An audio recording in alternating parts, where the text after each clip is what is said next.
My name is Sophia, and I'm 28 years old. I walked down that church aisle completely alone, not a single member of my family in sight.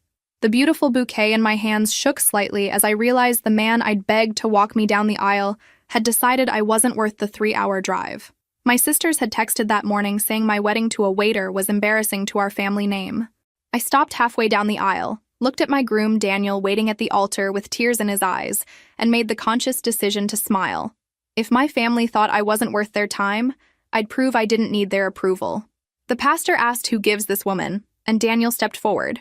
"She gives herself," he said firmly, "and I'm honored to receive her." That moment changed everything about how I saw myself and my worth. Where are you watching from today? Drop your location in the comments below and hit that like and subscribe button if you've ever felt completely abandoned by family. You'll definitely want to stick around for what happened next. But let me backtrack and tell you how I got to that empty church aisle. Growing up in Cedar Falls, Iowa, I was always the odd one out in the Parker family. My father, Richard, owned a successful insurance company, and my mother, Margaret, stayed home to manage our social calendar. My older sisters, Ashley and Brittany, followed the family blueprint perfectly. They married wealthy men from prominent families. Ashley married a banker 15 years older than her, while Brittany found herself a real estate mogul. Both marriages were strategic alliances that my parents approved of wholeheartedly. The expectation was clear: marry up, maintain status, never settle for less than luxury. Then there was me. At 26, I was still single, still working as a marketing coordinator for a small nonprofit in Chicago, still disappointing everyone with my life choices. Every family gathering involved subtle interrogations about my dating life, and not so subtle hints that I was running out of time to find an appropriate husband. "Sophia's career phase," my mother would say dismissively to her friends, as if my job helping homeless veterans was just a temporary, rebellious streak I'd outgrow. The pressure intensified when I hit 27. Family dinners became strategic meetings where my parents would casually mention eligible bachelors from good families. They arranged coffee dates with men who bored me to tears, successful accountants and lawyers who saw marriage as another business transaction. That's when I stopped going home as often. Chicago became my sanctuary, a place where I could be myself without constant judgment. My small apartment in Lincoln Park wasn't impressive by my family's standards, but it was mine. I loved my work, even if it didn't pay much. I was finally becoming the person I wanted to be. Little did I know that my family's disappointment in my life choices was about to get much worse. I met Daniel on a Tuesday evening at Romano's, an upscale Italian restaurant where I was having dinner with my college friend Lisa. Our waiter was charming, attentive, and had this incredible way of making everyone at his tables feel special. "Your waiter's cute," Lisa whispered as he refilled our water glasses. I glanced up to see warm brown eyes and a genuine smile that made my heart skip. Daniel wasn't just handsome. He had this confidence that drew you in without being arrogant. When he recommended the seafood special, his enthusiasm was infectious. "Trust me on this one," he said with a wink. "Chef Michael doesn't miss with his cioppino." He was right. The dish was incredible, and Daniel's recommendations throughout the evening were perfect. But what impressed me most was how he handled a difficult customer at another table with grace and professionalism. As we were leaving, I did something completely out of character. I left my business card with the tip, along with a note. "Thank you for making tonight special. Coffee sometime?" My phone rang the next day. Daniel's voice was even more appealing without the restaurant noise in the background. I know this might sound presumptuous, but I'm not usually asked out by beautiful women who tip well. "Well, I don't usually ask out my waiters, so we're even," I laughed. Our first date was at a small coffee shop in Wicker Park. I expected awkward small talk and realized within 10 minutes that I'd never connected with someone so effortlessly. Daniel was intelligent, funny, and surprisingly well-read. He spoke passionately about literature, travel, and his dreams of someday opening his own restaurant. "I know it sounds crazy," he said, stirring his cappuccino, "but I want to create spaces where people feel genuinely welcome. Not just fed, but cared for." That vision, combined with his genuine warmth, made me forget all about my family's expectations of appropriate suitors. Daniel made me laugh in ways I'd forgotten were possible. He listened when I talked about my work with veterans, asking thoughtful questions instead of politely waiting for his turn to speak. By our third date, I was completely smitten. By our sixth, I knew I was falling in love with someone who saw me exactly as I was and loved what he found. 3 months into dating Daniel, I made the mistake of mentioning him during a family phone call. My mother's immediate question wasn't about his character or how he treated me, but about his profession. "A waiter, Sophia? Really?" The disappointment in her voice was palpable. What does he plan to do with his life? He's saving money to open his own restaurant, Mom. He's incredibly hardworking and ambitious. Ambitious waiters are still waiters, dear. What about that nice Henderson boy I mentioned? He just made partner at his father's law firm. I'd never even met the Henderson boy, but in my mother's mind, his professional success automatically made him a better match than the man who made me genuinely happy. The conversation ended with her promising to think about it when I asked if I could bring Daniel to Ashley's upcoming birthday party. She called back 2 days later. Your father and I discussed it. We think it's best if you come alone to Ashley's party. We don't want to confuse people about your relationship status. Translation: they were embarrassed by my choice and didn't want their social circle meeting someone they considered beneath our family's standards.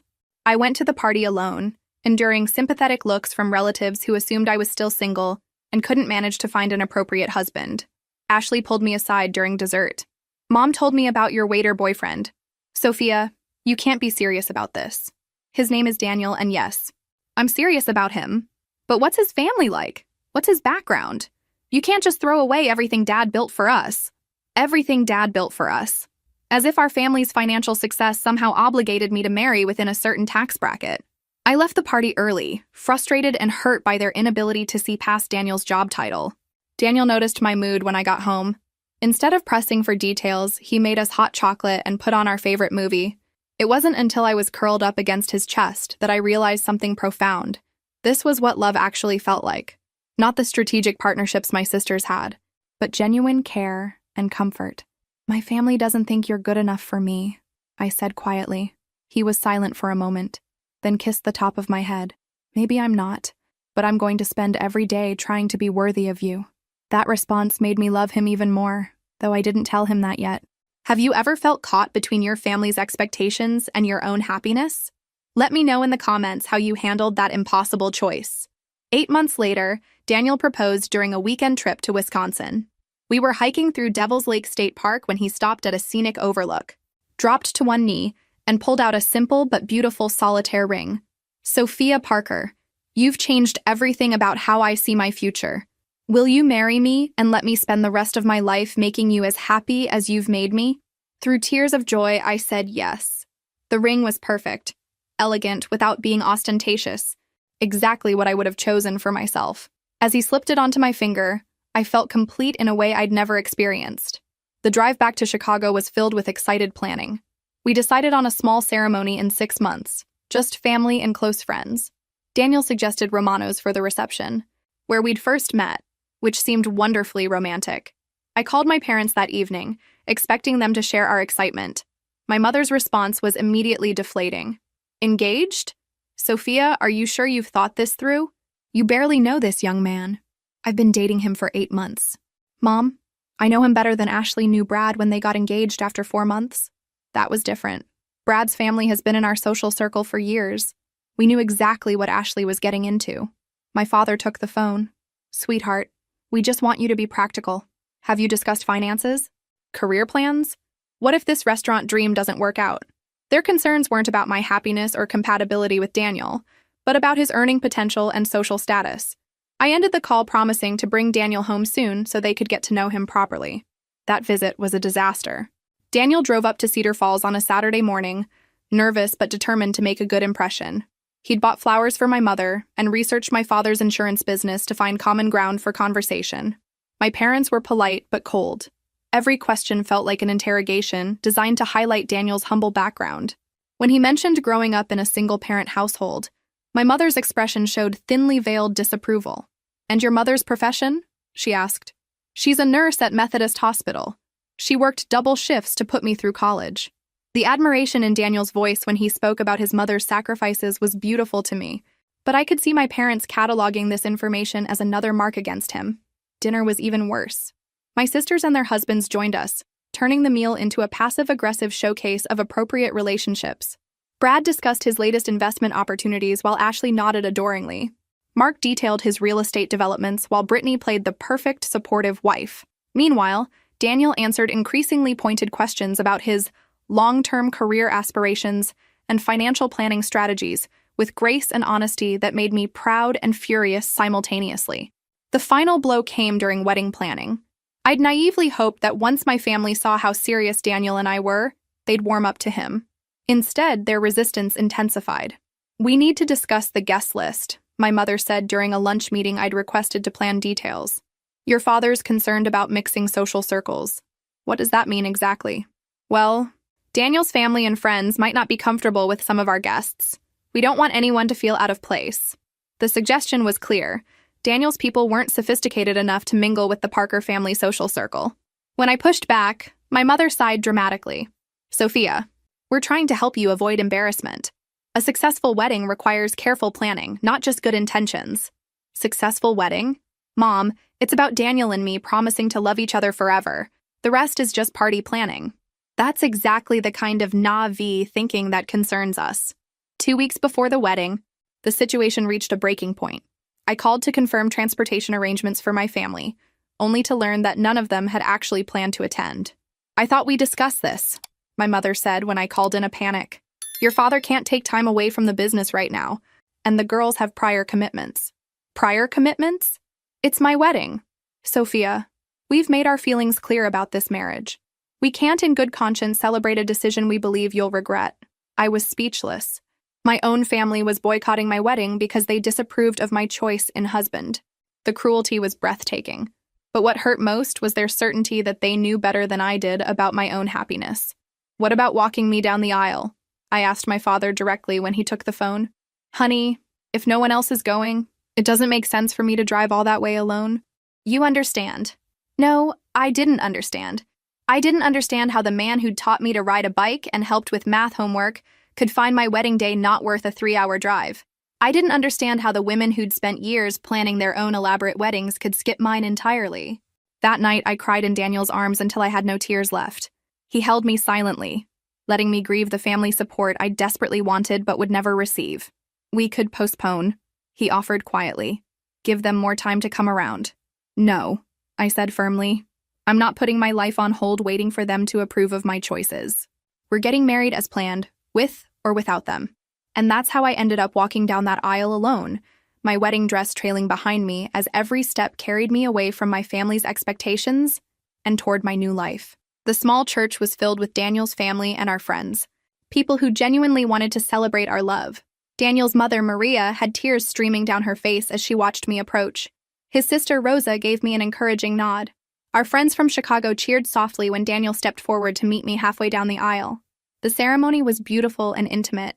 When the pastor asked if anyone objected to our union, the silence was peaceful, rather than tense.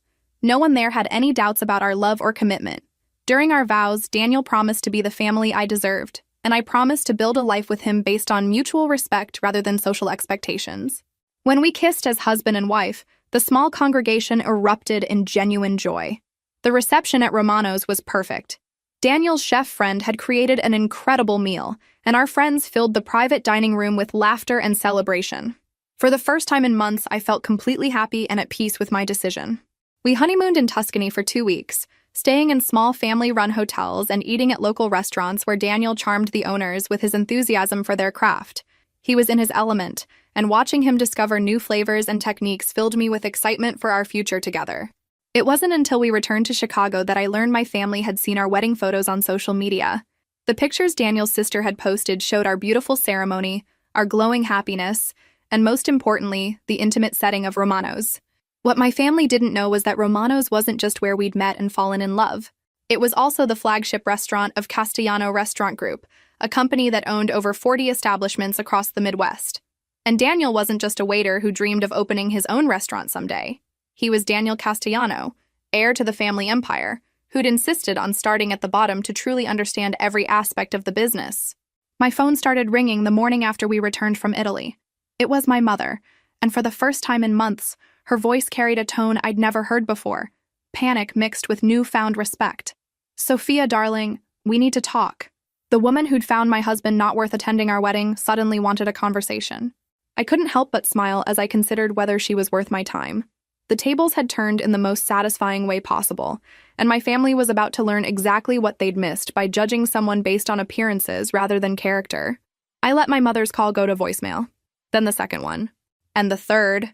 Daniel watched me silence my phone with growing amusement as we unpacked our honeymoon luggage. "Aren't you curious what she wants?" he asked, folding his Italian leather jacket.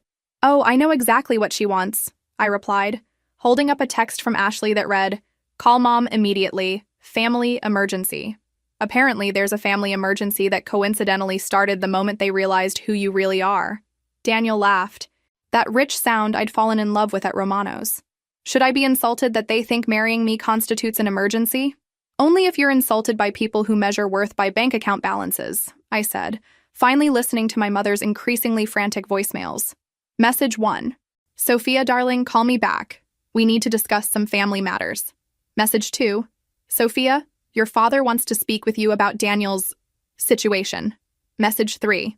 Sophia Marie Parker Castellano, you call me back this instant. We had no idea about Daniel's background, and we need to make things right immediately. That last message made me pause. She'd used my married name for the first time, and the panic in her voice was almost amusing. Almost. They want to make things right, I told Daniel. Isn't that sweet? Now that they know you're not actually a struggling waiter, they're ready to welcome you to the family. What do you want to do? He asked, sitting beside me on our bed. I looked at my husband, this incredible man who'd worked every position in his family's restaurants to understand the business from the ground up, who'd chosen to serve tables because he believed great hospitality started with respecting every role, who'd loved me when my own family couldn't be bothered to show up for our wedding. I want to let them sweat for a while, I decided. They made their position clear when they skipped our wedding. Now they can live with the consequences. My phone rang again. This time it was my father. I should probably answer this one, I sighed. Dad only calls when he's genuinely panicked. Sophia! His voice was strained. Thank God you answered. We need to talk immediately. About what, Dad? About your husband's family business. Sophia, do you have any idea what you've stumbled into? Stumbled into. As if my marriage was some kind of accident rather than a carefully considered decision based on love and compatibility. I married the man I love, Dad. What's your point? Your husband owns Romano's. He owns 43 restaurants across 6 states. The company revenue last year was over $200 million. I could practically hear him calculating my newfound net worth through the phone. And? I prompted. And we made a terrible mistake. We should have been more welcoming. Your mother's beside herself. Now my mother was beside herself. Not when she was boycotting my wedding, but when she realized she'd miscalculated my husband's financial status. Where was this concern when I needed you to walk me down the aisle? Sophia, we didn't understand the situation. If you'd known Daniel was wealthy, you would have treated him with basic human decency. That says everything about your values, Dad. What do you think will happen next? Drop your predictions in the comments and let me know if you've ever had family suddenly change their tune when circumstances shifted. The next few days brought a parade of family emergencies that required my immediate attention. Brittany called with a mysterious crisis that absolutely needed my input. Ashley texted asking for Daniel's restaurant recommendations for an important client dinner. My mother left increasingly elaborate voicemails about family reunions and dinner parties that simply couldn't happen without us. I ignored them all, focusing instead on settling back into our Chicago routine. Daniel returned to work at Romano's corporate office, where I learned he spent most of his time developing new concepts and mentoring young managers. His dedication to the business was inspiring, but what impressed me most was how none of the success had gone to his head. I want to earn this, he'd told me during our engagement. My grandfather built this company from nothing. I won't dishonor that legacy by coasting on his achievements. That work ethic was exactly what my family had dismissed when they saw only a waiter taking their order. A week after our return, I finally agreed to have lunch with Ashley. She suggested meeting at Marcel's, an upscale French restaurant that happened to be owned by Castellano Restaurant Group. The irony wasn't lost on me. Ashley arrived 15 minutes late, her usual power move, but stopped short when she saw me already seated at the best table in the house with the general manager personally ensuring my water glass stayed full. Sophia, she said carefully, sliding into her seat, you look wonderful. Marriage suits you. Thank you, I replied, noting how her eyes kept darting around the elegant dining room that my husband's family had created.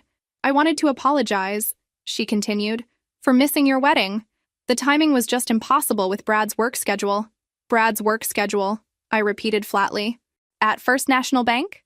Yes, you know how demanding his position is. What Ashley didn't know was that First National Bank was one of Castellano Restaurant Group's primary lenders. Daniel had mentioned Brad Parker's name during a recent conversation about expanding into Iowa markets. Ashley, I said gently, You do realize that your husband works very closely with my husband's company, right? Her face went pale. What do you mean? First National handles most of our restaurant financing. Brad's been trying to schedule a meeting with Daniel for months to discuss increasing our credit line. The color drained completely from Ashley's face as the implications sank in. Her husband's career advancement was now directly tied to maintaining a good relationship with the man she'd deemed unworthy of family acknowledgement. Sophia, I had no idea. We really should have been more supportive. More supportive, I echoed. Is that what we're calling it now? I know we made mistakes, but we're family. Family forgives family. That word again. Family. They'd made it clear I wasn't worth their time or effort, but now that circumstances had changed, suddenly family bonds mattered. Ashley, do you remember what you said to me at your birthday party? About not throwing away everything Dad built for us? She shifted uncomfortably. I was just concerned about your future. You were concerned about appearances. There's a difference. Can we start over? She asked, her voice smaller than I'd ever heard it. Please? I didn't answer Ashley's question immediately. Instead, I watched her squirm for a moment, this sister who'd always been so confident in her superiority. The woman who'd once lectured me about appropriate marriage prospects was now literally sitting in a restaurant owned by the man she'd dismissed. Tell me something, Ashley, I said finally. What exactly do you think starting over looks like? We could be sisters again. Real sisters. You could bring Daniel to family dinners. And we could get to know him properly. The man you called an embarrassment to our family name? Sophia, please. We made a mistake. Can't you forgive us? I leaned back in my chair, considering her question. Forgiveness was one thing, but forgetting was entirely different. My family had shown me exactly who they were when they thought I had nothing to offer them.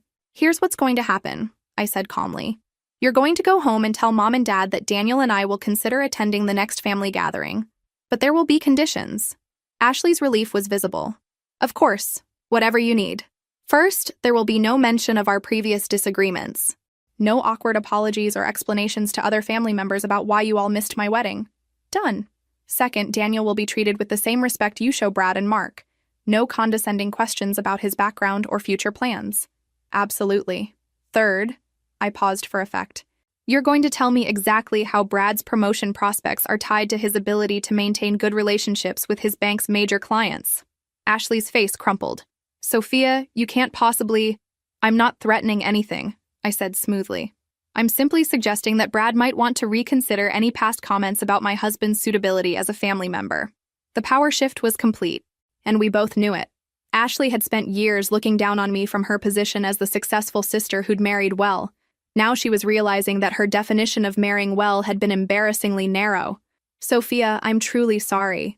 We all are. Sorry that you were wrong about Daniel's financial status. Or sorry that you treated me badly. Both, she said quietly. I've been thinking about our conversation at my birthday party, and I was horrible to you. You deserved better from all of us. It was the first genuine apology I'd received from any of them, and I felt some of my anger begin to soften. Ashley had always been the most competitive of my sisters, but she'd also been the most honest when cornered. I appreciate that, I said. But Ashley, this isn't just about hurt feelings. You all made a decision about what kind of family you wanted to be. Actions have consequences. What does that mean for us going forward? I signaled for the check, noting with satisfaction that the server immediately comped our entire meal with a deferential nod. Another small reminder of how dramatically things had changed. It means that relationships are earned, not assumed, just like respect.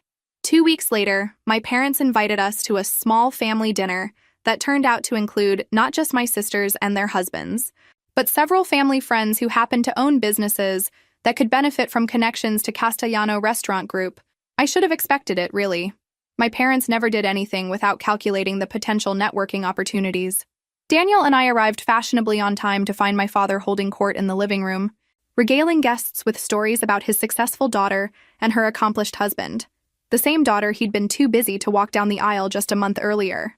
Sophia! My mother swept toward us with theatrical warmth. And Daniel! We're so delighted you could join us. Daniel, to his credit, accepted her embrace graciously. Thank you for including me, Mrs. Parker. Your home is beautiful. Please call me Margaret. We're family now. Family now. The irony was almost too much to bear. Dinner was a carefully orchestrated performance. My parents had clearly briefed everyone on acceptable conversation topics. No one mentioned the wedding. My father's insurance business conveniently came up several times in relation to restaurant industry needs, and Brad spent most of the evening trying to position himself as Daniel's new best friend. "I've been following Castellanos' expansion strategy," he said over the main course. "The Iowa market seems ripe for development. We're certainly exploring opportunities," Daniel replied diplomatically. "Brad has some excellent insights about the Cedar Falls area," my father interjected. "He grew up there, knows the market intimately." I watched this pathetic attempt at leveraging family connections for business gain with growing disgust. These were the same people who'd found Daniel unworthy of their time, now trying to profit from association with him. The breaking point came during dessert when my mother suggested that Daniel might want to consider opening a Castellano location in Cedar Falls, with Brad as the local banking partner and my father handling the insurance needs. "It would be such a wonderful family collaboration," she said sweetly. Daniel's jaw tightened almost imperceptibly. He'd been polite all evening, but I could see his patience wearing thin. These people had hurt his wife and were now trying to exploit their relationship for financial gain. "That's an interesting suggestion," he said carefully, "though we typically work with established partners who've proven their commitment to our values." The subtle dig hit its mark. My mother's smile faltered, and Brad's face flushed red. But the real bombshell came when Daniel continued, "Actually, we've been reviewing all our banking relationships recently. It's important that our partners share our commitment to family values and integrity." The table went dead silent. Brad looked like he was about to be sick. Ashley gripped her wine glass so tightly I thought it might shatter, and my parents exchanged panicked glances. That's when I realized Daniel had been planning this moment all along. He'd been perfectly polite, letting them reveal their true motivations, before dropping the hammer.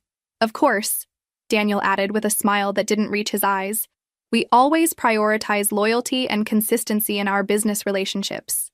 Don't we, darling?" I smiled back at my brilliant husband.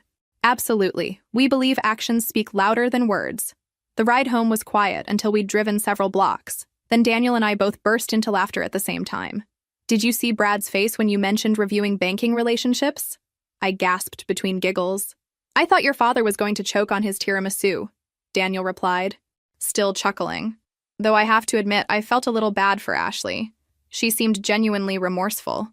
Ashley's always been the most direct one. If she's apologizing, she probably means it. What about the others? I considered the question as we drove through Chicago's late-night streets. Mom and Dad are panicking because they realize they miscalculated badly. Brittany's probably trying to figure out how to leverage this for her own benefit. And Brad, well, Brad's probably updating his resume. You know, I would never actually interfere with his job because of personal issues, right? "I know," I said, squeezing his hand.